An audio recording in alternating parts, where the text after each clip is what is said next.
আসসালামু আলাইকুম রহমতুল্লাহ তাআলা বরকাতুহু। বন্ধুরা আমার, বিশেষ করে বাংলাদেশ বিএনপির নেত্রী চেয়ারপারসন, তিনি মারাত্মক অসুস্থর মধ্যে রয়েছেন, মৃত্যুর সাথে পাঞ্জা লড়ছেন। দেশবাসীর কাছে দোয়া চেয়েছেন, আমরা দোয়া করি তিনি যেন সুস্থ হয়ে ফিরতে পারেন। এবং তিনি দীর্ঘদিন জেলে ছিলেন, জেল জুলুম অত্যাচার নিপীড়ন সহ্য করেছেন।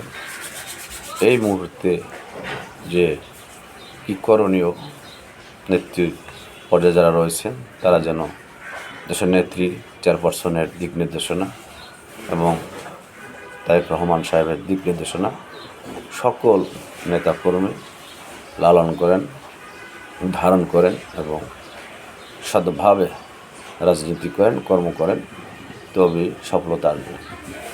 সফলতার জন্য দেশবাসী উদ্গ্রীব রয়েছে, উদ্দীপনার উৎসাহে রয়েছে। গণ অধিকার প্রতিষ্ঠার জন্য নির্বাচিত সরকারের হাতে দেশ পরিচালিত হবে, এটা সকলে চায়।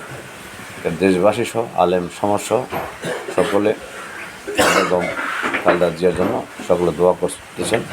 আমরা দোয়া করি উনি যেন সুস্থ হয়ে ফিরতে পারেন এবং দেশের নেতৃত্ব দিতে পারেন এবং দেশের যে ক্লান্তি লগ্নে যারা নেতৃত্বে রয়েছেন তারা যেন সুন্দরভাবে পরিপাটিভাবে সুন্দরভাবে দেশ পরিচালনা করতে পারে। সৎ ব্যক্তিত্ব রাজনীতিতে আসুক আমরা চাই। আমরা হানাহানি, কাটাকাটি, মারামারি, রক্তপাতে বিশ্বাসী নই। আমরা সকলের সাথে রয়েছি, ভালোর পাশে রয়েছি, ভালোর দিকে রয়েছি। সকলে ভালো থাকুন, সুস্থ থাকুন। ধন্যবাদ। আসসালামু আলাইকুম রহমতুল্লাহ তাআলা বরকাতুহু।